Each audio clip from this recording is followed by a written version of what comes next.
الحمد للہ رب العالمین والصلاة والسلام علی رسولہ الکریم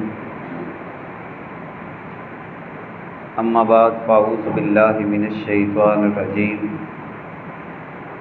بسم اللہ الرحمن الرحیم قال اللہ تعالی فی کلامہ المجید ام حسبتم ان تدخلوا الجنۃ ولما یعلم اللہ الذین جاہدوا منکم ویعلم الصابرین صدق اللہ العظیم وبلغنا رسولہ النبی الکریم الرؤوف الرحیم ان اللہ وملائکتہ یصلون علی النبی یا ایہا الذین آمنوا صلوا علیہ وسلموا تسلیما اللہم صلی علی سیدنا و حبیبنا محمد وبارک وسلم وصلی علیہ الصلاۃ والسلام علیک یا رسول اللہ الصلاۃ والسلام علیک یا حبیب اللہ وعلی آلک واصحابک یا رحمۃ للعالمین۔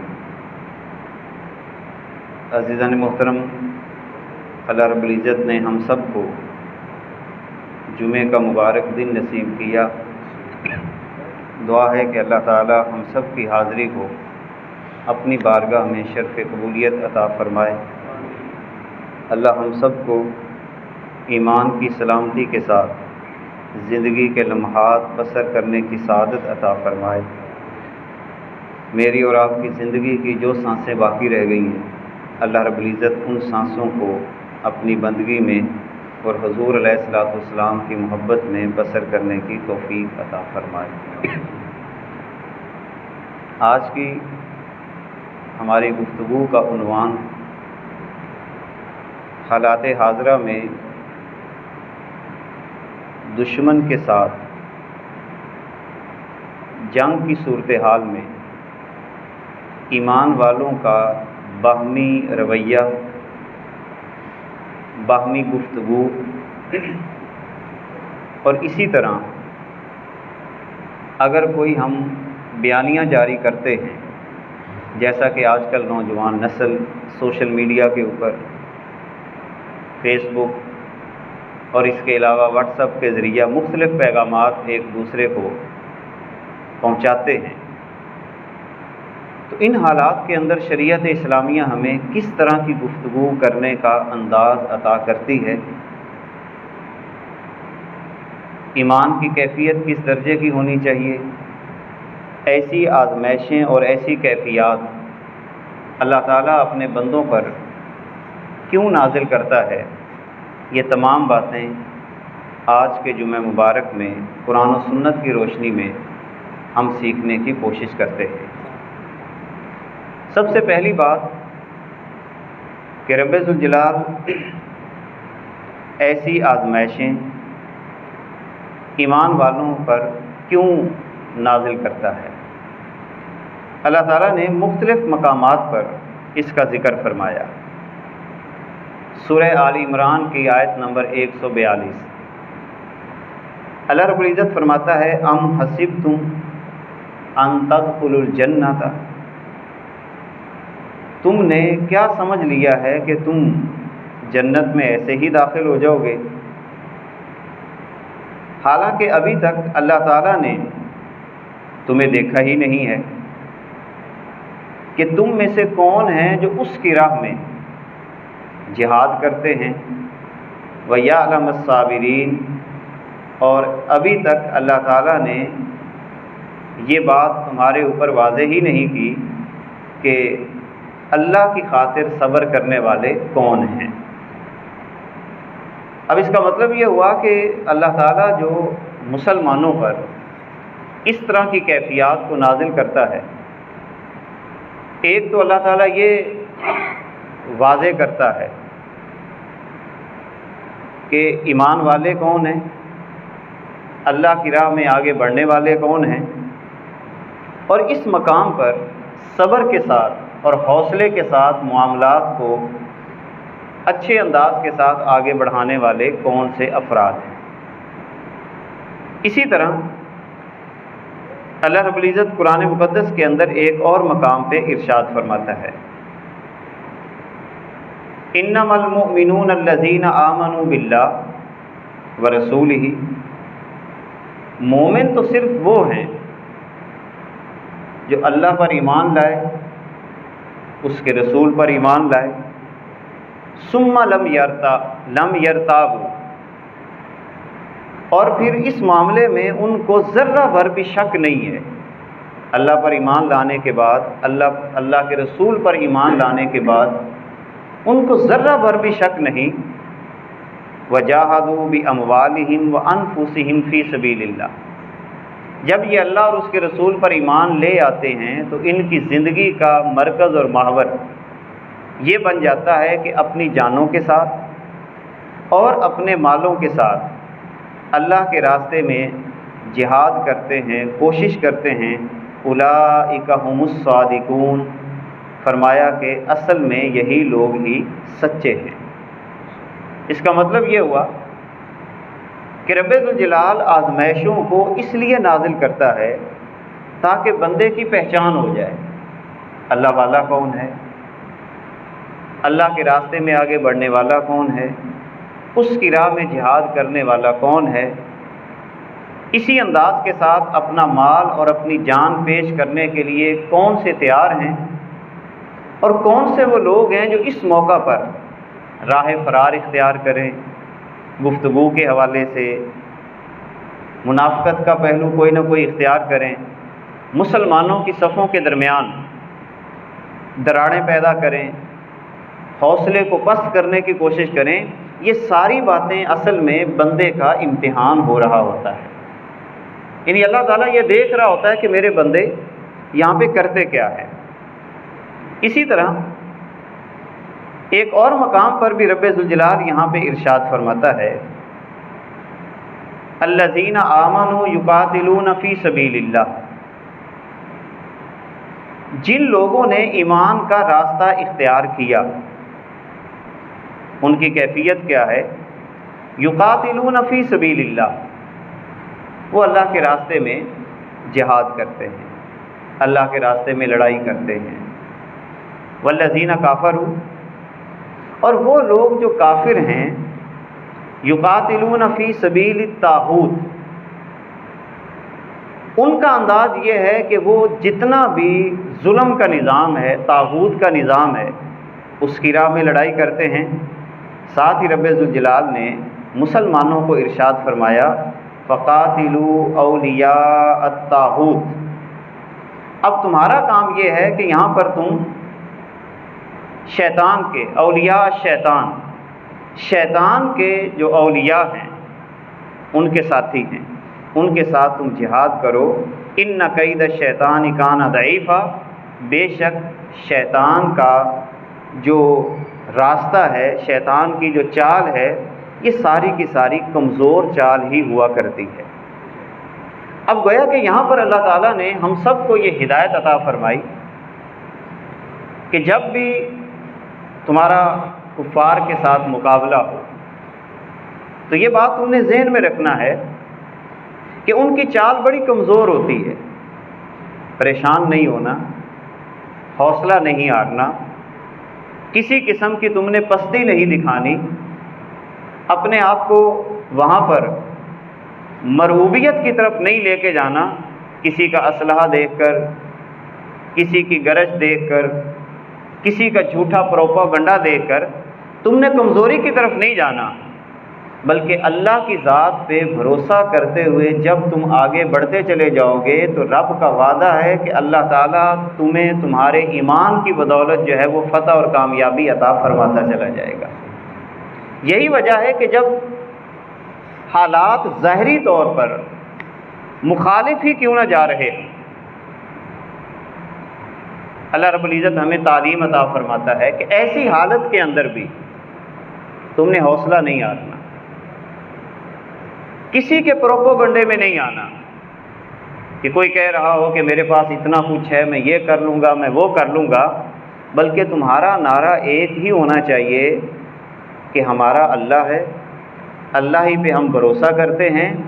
وہی ہمیں راہ دکھانے والا ہے، اور ہر حالت کے اندر رب ذوالجلال ہماری مدد فرمانے والا ہے۔ غزوہ احد کے مقام پر مسلمان وقتی طور پر پریشان ہو گئے، اچانک وہاں پر کفار کا حملہ ہوا، پیچھے بیٹھ گئے۔ اب وہ حالت بڑی عجیب قسم کی تھی، صحابہ کرام سارے کے سارے تھکے ہارے ہوئے بیٹھے ہیں، ٹوٹی ہوئی وہاں پر تلواریں ہیں، اور پاس کچھ بھی نہیں ہے ظاہری طور پر۔ مشرکین مکہ نے تھوڑا سا آگے جا کر آپس میں مشورہ کیا کہ آج مسلمانوں پر ہماری قوت زیادہ ہو گئی ہے، وقتی طور پر ہم نے ان کو پیچھے بھی کر دیا ہے، اب ایسا کیوں نہ کیا جائے کہ آج سارے کے سارے مسلمانوں کو ختم کر دیا جائے۔ یہ ان کا آپس کا ایک منصوبہ بنا۔ اب اس سلسلہ میں انہوں نے اپنا ایک جاسوس بھیجا۔ یہ جو جاسوس ہوتے ہیں، یہ جو بیانیے ہوتے ہیں، اصل میں مسلمانوں کو کمزور کرنے کے لیے تیار کیے جاتے ہیں، اور ہمیشہ سے یہ طریقہ کار رہا ہے۔ آج بھی آپ دیکھتے ہیں کہ میڈیا کے ذریعہ، سوشل میڈیا کے ذریعہ مسلمانوں کے اندر آپس میں نفرت پیدا کرنے کے لیے یہ انداز اختیار کیا جاتا ہے، کمزور کرنے کے لیے یہ انداز اختیار کیا جاتا ہے۔ اب جیسے ہی وہ جاسوس آیا، مسلمان سوئے ہوئے ہیں، تھکے ہوئے ہیں، آ کے اس نے مختلف باتیں کرنا شروع کر دیں۔ کہنے لگا دیکھو کفار دوبارہ تیاری کر رہے ہیں تمہیں مارنے کے لیے، تم کمزور ہو گئے ہو، اب تو تم ان کا مقابلہ بھی نہیں کر سکو گے۔ اب جیسے ہی اس جاسوس نے اس طرح کی باتیں کرنا شروع کی، قرآن مقدس نے صحابہ کرام کا وہ نقشہ کھینچا ہے، قربان جائیں، جو تھکے ہوئے صحابہ تھے، آرام کر رہے تھے، ظاہری طور پر شکست کی صورتحال سے بھی پہلے دو چار ہو چکے تھے، مگر جیسے ہی اس جاسوس نے آ کر یہ باتیں کی، قرآن مقدس یہ کہتا ہے کہ صحابہ کرام ایسے چوکس ہو کے کھڑے ہو گئے، آنکھوں میں جوش پیدا ہو گیا، اور اس جاسوس کو کہا کہ دیکھو پہلے ٹھیک ہے کہ ہم ظاہری طور پر پیچھے ہٹ گئے ہیں، مگر ان کو بھی جا کے پیغام دے دو کہ اگر وہ اب دوبارہ یہاں پہ آئیں گے تو ان میں سے ایک بندہ بھی بچ کر دوبارہ مکے نہیں جائے گا۔ اب اندازہ لگائیں کہ جب یہ بیانیہ صحابہ کرام نے جاری کیا تو وہاں پر کیا ہوا کہ جیسے اس جاسوس نے وہاں پہ جا کے خبر دی کہ بھئی اب نہ جانا، میں نے ان کی آنکھوں میں ایک چمک دیکھی ہے، ان کے لہجے کے اندر ایک طاقت دیکھی ہے، اور میں تمہیں وہاں پر جانے سے روک رہا ہوں، اگر تم اب بھی دوبارہ یہاں پہ گئے تو انہوں نے تمہیں چھوڑنا نہیں ہے، لہذا یہیں سے واپس چلے جاؤ۔ اب دیکھیں یہ انداز اختیار کیا جاتا ہے ایسے مواقع پر۔ ہمارے ہاں شومیہ قسمت یہ ہے کہ جو انداز اس وقت ہمارے معاشرے کے اندر اختیار کیا جا رہا ہے، بحمداللہ تعالی، اللہ کے فضل و کرم سے اپنے اپنے انداز کے ساتھ لوگ آگے بڑھ تو رہے ہیں، مگر ایسے افراد جو اس موقع پر بھی منفی انداز اختیار کرتے ہیں، قوم کو آپس میں تقسیم کرنے کی کوشش کرتے ہیں، افواج پاکستان کے حوالے سے منفی رویہ اختیار کر رہے ہیں، یقین جانیں ایسے افراد کبھی بھی ملک و قوم کے مخلص نہیں ہو سکتے۔ جب یہاں پر ایسا انداز ہوتا ہے تو پھر آپس کی لڑائیاں بھلا کر اتحاد کے پہلو کو مد نظر رکھتے ہوئے آگے بڑھا جاتا ہے، منفی انداز جو ہے وہ اختیار نہیں کیا جاتا۔ یہ قرآن مقدس کی ہدایات ہیں۔ اسی طرح اللہ رب العزت قرآن مقدس کے اندر ایک اور مقام پہ ارشاد فرماتا ہے، سورہ البقرہ کے اندر اللہ رب العزت فرماتا ہے کتب علیکم القتال، تمہیں جنگ کا حکم دے دیا گیا، وَهُوَ كُرْهٌ لَكُمْ، حالانکہ وہ تمہیں ناگوار گزرتا ہے۔ اب یہاں پہ ذرا جائزہ لیں، اس کا مطلب یہ ہوا کہ ایمان والے جنگ کو پسند نہیں کرتے، یہ چاہتے ہیں کہ امن ہو، لڑائی نہ ہو، جھگڑا نہ ہو، فتنہ نہ پیدا ہو، فساد نہ پیدا ہو، جان کی حفاظت ہو، مال کی حفاظت ہو، مگر رب ذوالجلال فرماتا ہے کہ بعض حالات تم پر ایسے آ جاتے ہیں، کتب علیکم القتال وہو کرہ لکم، اور ساتھ ہی رب ذوالجلال نے فرمایا جب ایسی صورتحال پیدا ہو جائے اب تم نے پیچھے نہیں ہٹنا، عسیٰ ان تکرہوا شیئا وہو خیر لکم، بعض دفعہ ایسے ہو سکتا ہے کہ کچھ چیزیں تمہیں اچھی نہیں لگ رہی مگر رب ذوالجلال نے تمہارے لیے اس میں بہتری رکھی ہو، تمہارے لیے بھلائی ہو، وعسیٰ ان تحبوا شیئا، اور بعض دفعہ ایسے ہوتا ہے کہ تم ایک چیز کو پسند کر رہے ہوتے ہو، وہو شر لکم، اور وہ تمہارے لیے بہتر نہیں ہوتی، واللہ یعلم وانتم لا تعلمون، اللہ ہی بہتر جانتا ہے، اصل حالات تم بہتر نہیں جانتے۔ اب یہاں پر رب ذوالجلال نے ہمیں ایک اشارہ دے دیا کہ دیکھو بعض دفعہ ایسے حالات تمہارے لیے پیدا کر دیے جاتے ہیں جو تمہیں اچھے نہیں لگتے، مگر حقیقت یہ ہے کہ اس میں تمہارے لیے خیر کا پہلو ہوتا ہے، اسی میں تمہارے لیے بعض دفعہ اللہ تعالیٰ نے کوئی نہ کوئی اچھی بات رکھی ہوتی ہے۔ اب اس کے اندر اگر ہم جائزہ لیتے ہیں تو دیکھیں جب ایسی صورتحال پیدا ہوتی ہے، منافقوں کو نکال کر ایمان والے آپس میں اکٹھے ہونا شروع ہو جاتے ہیں، ایک جذبہ ایمانی پیدا ہوتا ہے، ایک وحدت کا انداز پیدا ہونا شروع ہو جاتا ہے، آپس میں اتحاد اور اتفاق کی کیفیت یہ مسلمانوں کے اندر وہاں پر پیدا ہونا شروع ہو جاتی ہے۔ اصل میں رب ذوالجلال یہی چاہتا ہے کہ اے ایمان والو، میں تمہیں رب ہو کر حکم دے رہا ہوں، انفروا خفافا و ثقالا، نکلو تم، خواہ ہلکے ہو کر نکلو، خواہ بوجھل ہو کر نکلو، وجاہدوا باموالکم وانفسکم فی سبیل اللہ، اور تم جہاد کرو اللہ کے راستے میں، تمہیں مال سے جہاد کرنا پڑے مال سے جہاد کرو، تمہیں جانیں اپنی پیش کرنا پڑیں اپنی جانوں کو پیش کرو، ذالکم خیر لکم، یہی تمہارے لیے بہتر ہے، ان کنتم، اگر تم اس بات کو جانتے ہو، ان کنتم تعلمون، اگر تم اس بات کو جانتے ہو تو اسی میں تمہارے لیے بہتری ہے۔ اب ذرا یہاں پہ جائزہ لیں، قرآن مقدس کی اس آیت کی روشنی میں رب ذوالجلال ایسی صورتحال کے اندر ایمان والوں کو حکم دے رہا ہے، اور یہاں پر یہ بات ذہن میں رکھیں، اس وقت پوری دنیا کے اندر اصل میں جو جنگ چل رہی ہے وہ ایمان اور کفر کی جنگ چل رہی ہے۔ مسئلہ ملکوں کا نہیں رہا، مسئلہ اس وقت ایمان اور کفر کا بن چکا ہے۔ کبھی پاکستان اور انڈیا کی شکل میں یہ صورتحال سامنے آ سکتی ہے، فلسطین کی ہمارے سامنے ہے، عراق کی اس سے پہلے ہمارے سامنے رہی، افغانستان کی پہلے سامنے رہی۔ اصل میں جو اس وقت جنگ ہے وہ ایمان اور دجال کی جنگ چل رہی ہے، اور یہ بات ذہن میں رکھیے گا، وہ وقت آنے والے ہیں جس کے اندر رب ذوالجلال نے ایمان والوں کو الگ کرنا ہے، دجال اور اس کے ساتھیوں کو الگ کرنا ہے۔ جو دجال کے ساتھی ہوں گے وہ الگ ہوتے چلے جائیں گے، ایمان والے الگ ہوتے چلے جائیں گے۔ اسی لیے رب ذوالجلال قرآن مقدس کے اندر ارشاد فرما رہا ہے کہ اے ایمان والو، اپنی تیاری رکھو، ذہنی تیاری رکھو، فکری تیاری رکھو، اپنا مال اور جان اللہ کی بارگاہ میں قربان کرنے کی تم تیاری رکھو۔ جب تم یہ انداز اختیار کرتے چلے جاؤ گے تو اللہ تعالیٰ آسمان اور زمین سے تمہاری مدد فرماتا چلا جائے گا۔ قرآن مقدس کے اندر رب ذوالجلال نے جہاں پر ہمیں مختلف ہدایات عطا فرمائیں، وہیں پر ایک ہدایت ایسے حالات کے اندر جو انتہائی ضروری ہے۔ باقی جہاں تک تیاری کا تعلق ہے، ہمیں اپنی افواج پہ بھروسہ کرنا چاہیے، اور ایسے حالات کے اندر منفی بیانات دے کر ایک اجتماعی بیانیوں کو کمزور کرنا شریعت اسلامی اس کو سختی سے ناپسند کرتی ہے۔ کوئی منفی بات کرنا، یہ انداز اختیار کرنا کہ ہماری تیاری نہیں ہے،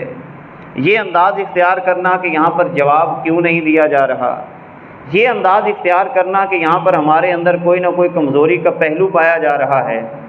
یقین جانیں ایسا انداز اختیار کرنا نہ اللہ کو پسند ہے نہ اللہ کے رسول کو پسند ہے۔ بلکہ اس موقع پر ہم جائزہ لیتے ہیں کہ اللہ اور اس کا رسول ہمیں کیا ہدایات عطا فرماتے ہیں۔ دیکھیں قرآن مقدس کے اندر رب ذوالجلال ایک مقام پہ ارشاد فرماتا ہے، یا ایھا الذین آمنوا خذوا حذرکم، اے ایمان والو جنگ کے موقع پر اپنی احتیاط کی تدابیر کو اختیار کرو۔ اس کا مطلب یہ ہے کہ جنگوں کے موقع پر ہر چیز کو واضح نہیں کیا جاتا، جنگ کے موقع پر احتیاطی تدابیر کو اختیار کیا جاتا ہے۔ اسی لیے اللہ رب العزت نے ایک اور مقام پہ ارشاد فرمایا، وَلْيَأْخُذُوا حِذْرَكُمْ وَأَسْلِحَتَكُمْ، اللہ فرماتا ہے کہ تمہیں چاہیے اپنے بچاؤ کا سامان کرو اور اپنے ہتھیار جو ہیں ان کے حوالے سے بھی محتاط رہو، کہیں تمہارے ہتھیاروں کے اوپر کسی کی دسترس نہ ہو جائے۔ اب یہاں پر یہ دوسرا حکم آ گیا کہ ہر چیز جنگوں کے موقع پہ واضح نہیں کی جاتی۔ اسی طرح ایک اور مقام پر رب ذوالجلال ارشاد فرماتا ہے، بڑی پیاری آیت ہے ہماری نصیحت کے لیے، اسی لیے میں بڑے پیار سے کہتا ہوں کہ ہمارے ہاں بہت سارے نوجوان بڑے بھی بعض دفعہ پہ تکا سا تبصرہ کر رہے ہوتے ہیں کہ ٹھیک ہے تمہیں جس چیز کا پتہ ہے اس کے بارے میں بات کرو، تمہیں اگر ہل چلانے کا پتہ ہے تو ہل چلانے کی بات کرو، اگر تمہیں پانی لگانے کا پتہ ہے تو بس پانی لگانے کی بات کرو، اگر تمہیں صرف موٹر سائیکل چلانے کا پتہ ہے تو بھئی صرف اس کی بات کرو، کار چلانے کی بات نہ کرو۔ بہت ساری ایسی چیزیں ہوتی ہیں جس میں رب ذوالجلال نے ایسے مواقع پر باقاعدہ طور پر معلومات کو خفیہ رکھنے کا حکم عطا فرمایا ہے۔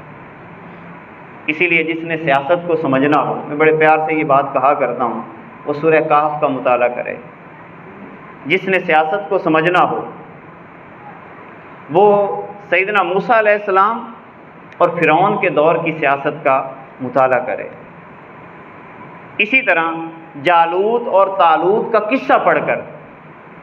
اس سیاسی باتوں کو سمجھے۔ ہمارے ہاں نہ تو سیاست کو سمجھا گیا،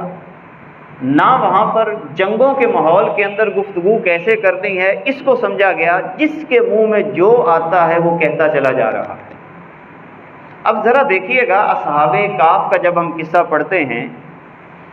تو وہاں پر جب وہ غار میں چلے گئے اور جب انہوں نے ایک بندے کو بازار میں بھیجا کہ جا کے تم کوئی نہ کوئی چیز وہاں پر لے کر آؤ، وہاں پر قرآن مقدس کے جملے ذرا غور کیجیے۔ اللہ رب العزت فرماتا ہے وَلْيَتَلَطَّفْ وَلَا يُشْعِرَنَّ بِكُمْ أَحَدًا، یہ دو جملوں پہ غور کریں کہ جب اصحاب کہف میں سے ایک بندہ بازار میں خریداری کرنے کے لیے جاتا ہے تو رب ذوالجلال فرماتا ہے کہ خریداری کے لیے جانے والے کو چاہیے کہ وہ چپکے سے جائے۔ کیا کرے؟ چپکے سے جائے۔ وَلَا يُشِيرَنَّ بِكُمْ أَحَدًا، اور کسی ایک کو بھی تمہاری خبر نہ ہونے دے۔ اور آگے کیا فرمایا؟ إِنَّهُمْ إِن يَظْهَرُوا عَلَيْكُمْ، اگر باقیوں کو تمہاری خبر لگ گئی تو کیا کریں گے؟ یرجموکم، یا تو تمہیں سنسار کر ڈالیں گے، او یعیدوکم فی ملتہم، یا تمہیں جبراً اپنے دین میں واپس لوٹا دیں گے۔ ولن تفلحوا اذا ابدا، اور جب تم نے اپنی خبر کو، خفیہ خبر کو آشکارا کر دیا تو تم کبھی بھی فلاح نہیں پا سکو۔ اب اس سے بڑی قرآن ہدایت اور کیا ہو سکتی ہے؟ یعنی آج کل کی نوجوان نسل، یہ جب ہم دیکھتے ہیں، ابھی فیس بک کے اوپر دیکھا، بہت ساری چیزیں دیکھی، ایک عجیب حیرانی ہوئی، کیا تمہیں فوج پہلے تم سے پوچھے گی کہ ہم یہ کارروائی کرنے لگے، یعنی عجیب مخلوق ہم ہو گئے ہیں۔ اور کیا وہ پہلے بتائے گی کہ ہم فلاں جگہ پہ جائیں گے، فلاں جگہ پہ حملہ کریں گے، اور پہلے وہ سوشل میڈیا پہ بتائیں، اور پھر باقاعدہ کوئی کارروائی کرنے کے بعد جو وہ ایک اپنے خفیہ منصوبہ بنا رہے ہیں وہ پھر ہمیں ویڈیو بنا کر یہ سوشل میڈیا کے لوگوں کو بھیجے اور وہاں پر یہ اپنے ایک دوسرے کو شیئر کریں۔ خدا کے بندو، ہر بات بتائی نہیں جاتی، ہر بات اجاگر نہیں کی جاتی، اور بعض دفعہ یقین جانیں، بعض دفعہ دشمن کو اپنے گھیرے میں لانے کے لیے اس کی طاقت کا ایک خاص اندازہ لگانے کے لیے تھوڑا سا پیچھے بھی ہٹا جاتا ہے۔ صلح حدیبیہ کی مثال ہمارے سامنے، کائنات کے آقا صلی اللہ علیہ وسلم نے وقتی طور پر معاہدہ کر لیا، پیچھے آ گئے، پھر بدر کے مقام پر اپنے جوہر دکھا دیے۔ اسی طرح کائنات کے آقا صلی اللہ علیہ وبارک وسلم نے جنگوں کے موقع پر صحابہ کرام رضوان اللہ علیہم اجمعین فرماتے ہیں، میں آگے روایت ایک آپ کو سناتا ہوں، صحابہ کرام رضوان اللہ علیہم اجمعین آپ فرماتے ہیں کہ جب حضور علیہ الصلوۃ والسلام کسی جنگ کے لیے نکلا کرتے تو کسی بھی خفیہ بات کو کسی صحابی کے سامنے بھی شیئر نہیں کرتے، بس وقتی طور پر حکم ہوتا کہ فلاں جگہ پہ یہ تم نے کرنا ہے، یعنی کسی سپاہی کو بھی خبر نہیں ہوتی تھی کہ اگلا کام کیا ہونے جا رہا ہے، چاہے جائے کہ عوام کو بتایا جائے۔ اسی لیے ایسے مواقع پر ہماری نوجوان نسل کو چاہیے کہ سوشل میڈیا کے اوپر ایسی باتیں پھیلانا کہ ہمیں تو پتہ ہی نہیں چل رہا کہ کون کتنی کارروائی ہو رہی ہے، ہمیں تو پتہ ہی نہیں چل رہا کہ وہاں پر ان کے کس کس اڈے پہ ہم نے وہاں پر بم پھینکے ہیں، ہمیں تو پتہ ہی نہیں چل رہا۔ او بھئی، ہمیں پتہ ہونا ضروری نہیں ہے، ہمارے ذمہ کام یہ ہے کہ جب ہماری ضرورت پڑے دعا کریں، ہماری ضرورت یہ ہے کہ اپنا مال پیش کریں، ہمارا سب سے بڑا کام یہ ہے کہ حوصلہ بندھائیں، ہمارا سب سے بڑا کام یہ ہے کہ پیچھے سے ہلا شیری دیں، ہمارا سب سے بڑا کام یہ ہے کہ آپس میں اتحاد اور اتفاق کے ساتھ آگے بڑھیں، اور پھر اس موقع پہ ایسا انداز اختیار کیا جائے کہ اگر کوئی بندہ ظاہری طور پر کمزوری بھی دکھا رہا ہو مگر ہماری ہلا شیری ایسی ہونی چاہیے کہ وہ بھی نعرہ تکبیر بلند کرتا ہوا آگے بڑھتا چلا جائے، بجائے اس کے کہ اس کو کہنا کہ تو مر گیا ہے، تو اس کا وہاں پر کوئی مقابلہ نہیں کر سکتا۔ ایسی بیان بازی کرنا انتہائی سنگین جرم بھی ہے شرعی طور پر، اور قرآن مقدس نے ایسے منافقوں کے بارے میں پھر واضح لفظوں میں کہا ہے، سورہ احزاب اٹھا کے دیکھیں، جو منافق ریاست کو کمزور کرنے کی کوشش کرتے ہیں، وہ چاہے میڈیا کی شکل میں ہو چاہے سوشل میڈیا کی شکل میں ہو، قرآن مقدس ایسے مواقع پر جو آپس میں افراتفری پھیلانے کی کوشش کریں، امت کے اتحاد کو یا کسی بھی قوم کے اتحاد کو دراڑ کے اندر وہاں پر دراڑ ڈالنے کی کوشش کریں، رب ذوالجلال فرماتا ہے ان کو ایک وارننگ دے دو، وارننگ دو، اور پھر فرمایا اینما سوقفوا اخذوا وقتلوا تقتیلا، پہلے تو ان کے ساتھ تم نمٹو جو آپس کی صفوں کے اندر وہاں پر دراڑ پیدا کر رہے ہیں، ان کو ختم کرو، یہ شریعت کا حکم ہے۔ اسی لیے ایسے مواقع پر خدا کے لیے اچھا بیانیہ جاری کریں، زبان سے اچھی بات نکالیں، ہمت اور طاقت کی بات اپنی زبان سے نکالیں۔ یہی وجہ ہے کہ ایک اور موقع پر آپ ذرا قرآن مقدس دیکھیں، اللہ تعالیٰ نے ہمیں ہر طرح کی ہدایت عطا فرمائی۔ حضرت موسیٰ علیہ السلام جب جوانی میں ہیں اور فرعون کے ظلم کو سمجھتے بھی ہیں، اور آپ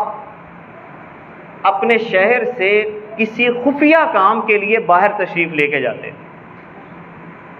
کسی کو پتہ نہیں چلنے دیتے۔ قرآن مقدس میں اللہ فرماتا ہے وَدَخَلَ الْمَدِينَةَ عَلَىٰ حِينِ غَفْلَةٍ مِّنْ أَهْلِهَا، فرمایا کہ جب حضرت موسیٰ علیہ السلام شہر کے وقت شہر کے اندر داخل ہوتے تو اس وقت داخل ہوتے جب سارے لوگ سوئے ہوتے اور کسی کو پتہ بھی نہیں چلتا۔ اس کا مطلب یہ ہے کہ قرآن مقدس ہمیں بہت ساری معلومات کو خفیہ رہنے کی ہدایت عطا فرما رہا ہے۔ اسی طرح نبی کریم صلی اللہ علیہ وبارک وسلم نے ہمیں یہ ہدایت عطا فرمائی۔ امام ابن کثیر نے سورہ یوسف کی تفسیر میں رسول کریم صلی اللہ علیہ وبارک وسلم کی ایک بات نقل کی، فرمایا استعینوا علی قضاء الحوائج بکتمانہا۔ حضور علیہ الصلوۃ والسلام نے فرمایا کہ جب تمہارا مقصد بڑا ہو، ضروریات کی تم نے تکمیل کرنی ہو، بڑے مقصد کو حاصل کرنا ہو، تو فرمایا اگر تم بڑا مقصد صحیح انداز میں مکمل کرنا چاہتے ہو تو اس بڑے مقصد کی جتنی تمہاری پلاننگ ہے اس کو خفیہ رکھو، اس کو لوگوں کے سامنے نہ بتاؤ کہ ہم تمہارے ساتھ یہ کرنے والے ہیں، میری پلاننگ یہ ہے، میں وہاں پہ بیٹھا ہوں گا، میں یہاں پہ تم پہ وار کروں گا، میرا میزائل جو ہے وہ اتنا ہے۔ باقاعدہ رسول اللہ صلی اللہ علیہ وسلم نے یہاں پہ ارشاد فرمایا، کائنات کے آقا صلی اللہ علیہ وسلم نے باقاعدہ ایک مقام پہ فرمایا کہ جنگ تو ہے ہی دھوکہ، جنگ دھوکے کا نام ہے۔ اگر آپ کا میزائل 2000 کلومیٹر کا فاصلہ کرتا ہے، آپ 1000 کلومیٹر بھی بتا سکتے ہیں تاکہ دشمن کو دھوکہ لگ جائے کہ اس کے پاس ابھی طاقت تھوڑی ہے۔ اور باقاعدہ طور پر دفاع کا جب اصول سکھایا جاتا ہے تو اس میں ماہرین اس بات کو جانتے ہیں، وہ باقاعدہ مثال کے ساتھ بات سمجھاتے ہیں کہ اچانک آپ کے اوپر دشمن حملہ کرتا ہے اور آپ سمجھتے ہیں کہ میں اس کا مقابلہ نہیں کر سکتا، تو فوراً اس کے سامنے ایک دفعہ زیر ہو جائیں اور ایسے محسوس کریں کہ میں تو ہوں ہی کچھ نہیں، وہاں پہ کوئی بڑک نہ ماریں، معافی مانگ لیں، اپنے آپ کو ڈھیلا چھوڑ دیں۔ اور فرمایا کہ جب تم دیکھو کہ وہاں پر وہ تھوڑا سا کمزور ہو گئے ہیں، ان کی حالت تھوڑی سی ہو گئی ہے کہ وہ جو قوت والی حالت تھی اس کے اندر کمی واقع ہو گئی ہے، پھر اتنی تیزی کے ساتھ ان پہ حملہ کرو کہ انہیں پتہ بھی نہ چلے۔ یہ باقاعدہ ہمیں شریعت اسلامیہ اس کے اصول عطا فرماتی ہے۔ یہی وجہ ہے کہ حضور کی ساری زندگی کے بڑے مقاصد پہ جب ہم غور کرتے ہیں تو سیرت کا ایک ایک مرحلہ خفیہ پالیسی کا ہمیں وہاں پر انداز عطا فرماتا ہے کہ اگر بڑا مقصد حاصل کرنا ہے تو اندر کی بات کسی کو نہ بتاؤ، چند اپنے 1 2 4 بندے تمہارے پاس خاص ہونے چاہیے، اس میں بھی جتنا ہو سکتا ہے تھوڑے سے تھوڑے بندے ہو۔ اب ذرا غور کریں، کائنات کے آقا صلی اللہ علیہ وبارک وسلم جب ہجرت پہ جا رہے ہیں تو اس وقت کسی کو نہیں بتایا کہ میں نے کب ہجرت کرنی۔ سیدنا ابوبکر صدیق رضی اللہ تعالی عنہ جو آپ کے بالکل قریب ہیں، اور سیدنا علی المرتضیٰ رضی اللہ تعالی عنہ، اور ان دو شخصیات کو بھی اس انداز کے ساتھ بتایا کہ جب بالکل آخری لمحات تھے، بالکل آخری لمحات، سیدنا علی المرتضیٰ رضی اللہ تعالی عنہ کو ارشاد فرمایا کہ میں جا رہا ہوں اور تم کل امانتیں دے کر پیچھے آ جانا۔ لفظ کیا فرمایا؟ کل، ذرا غور کیجئے گا، کل امانتیں دے کے واپس آ جانا۔ اور پھر اس کے بعد سیدنا صدیق اکبر رضی اللہ تعالیٰ عنہ کو صرف یہ تو فرما رکھا تھا کہ ہم نے جانا ہے، تم تیاری قائم رکھنا، مگر یہ نہیں بتایا کہ کب جانا ہے۔ کائنات کے آقا نے فرمایا میں کسی وقت بھی تمہارے پاس آؤں گا۔ حضور علیہ السلام ایک دن دوپہر کے وقت تشریف لے کے جاتے ہیں، فرمایا چلو۔ حضرت علی رضی اللہ تعالیٰ عنہ کو فرما رہے ہیں کل، مگر آپ سیدھا جاتے کہاں سے ہیں؟ جو معروف راستہ تھا مدینہ منورہ جانے کا وہاں سے نہیں گئے، بلکہ بالکل مکہ مکرمہ اپنے گھر مبارک سے نکل کر ادھر جاتے ہیں۔ مدینہ تو ادھر ہے، مگر حضور علیہ السلام ان پہاڑوں کو کراس کرتے ہوئے یہاں پر جو جبل ثور ہے، جہاں پر غار ثور بھی ہے، 3 دن وہاں پہ جا کے قیام کرتے ہیں، اور اس معلومات کو بھی خفیہ رکھا۔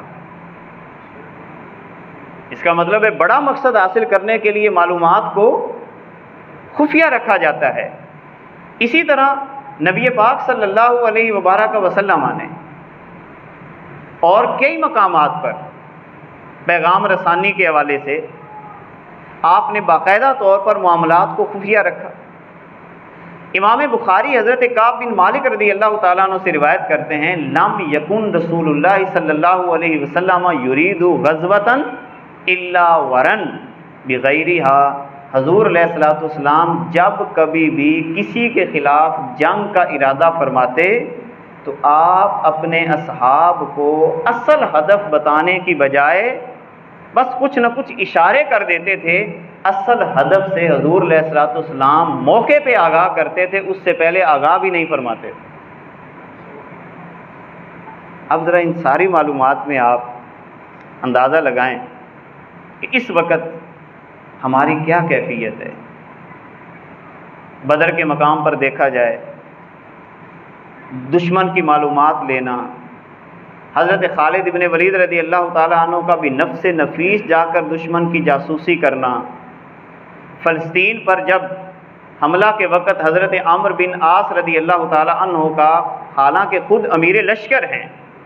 مگر خود ہی جاسوس بن کر، اپنے سفیر خود بن کر وہاں پر دشمن کے قلعے میں جا کر بذات خود معلومات لے کے آ جاتے ہیں۔ یہ ساری باتیں جو میں آپ کے سامنے اس لیے عرض کر رہا ہوں کہ جو حالات اس وقت چل رہے ہیں، ان حالات کے اندر خدا کے لیے میں نوجوان نسل کو بالخصوص، کیونکہ کل پرسوں سے ہم بہت ساری چیزیں خبروں میں سن رہے ہیں، سوشل میڈیا کے اوپر دیکھ رہے ہیں، عجیب و غریب کیفیت، پاکستان جواب کیوں نہیں دے رہا، یہ کیوں نہیں ہو رہا، وہ کیوں نہیں ہو رہا۔ حضور علیہ الصلوۃ والسلام نے باقاعدہ طور پر فرمایا کہ جنگ دھوکے کا نام ہے، کبھی پیچھے ہٹا جاتا ہے، کبھی دشمن کا گھیرا کسی انداز میں تنگ کیا جاتا ہے، کبھی کوئی انداز اختیار کیا جاتا ہے، یقیناً اس میں کوئی نہ کوئی نقصان بھی ہوتا ہے، کوئی نہ کوئی وہاں پر یہ ساری چیزیں بڑے مقاصد کو حاصل کرنے کے لیے چھوٹے چھوٹے نقصانات کو برداشت بھی کرنا پڑتا ہے۔ ہم صرف چیزوں کو دیکھتے ہیں اپنے لیول پہ۔ یہی وجہ ہے کہ سورہ کہف کے اندر ان تمام معاملات کو سمجھانے کے لیے اللہ تعالیٰ نے 3 مثالیں ہمیں عطا فرمائی ہیں حضرت خضر علیہ السلام کے حوالے سے۔ کشتی کو سوراخ کیا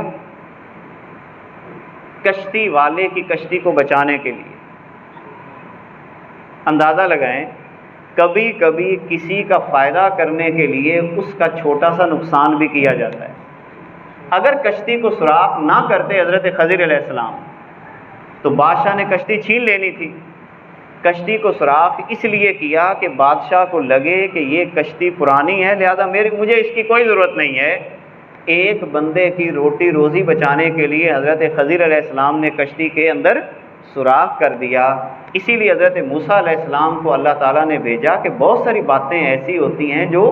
راز میں ہوتی ہیں، تو تم بھی جا کے وہ راز سیکھ لو کہ بعض دفعہ سلطنت کا نظام چلانے کے لیے اس طرح کے کام بھی کرنے پڑتے ہیں۔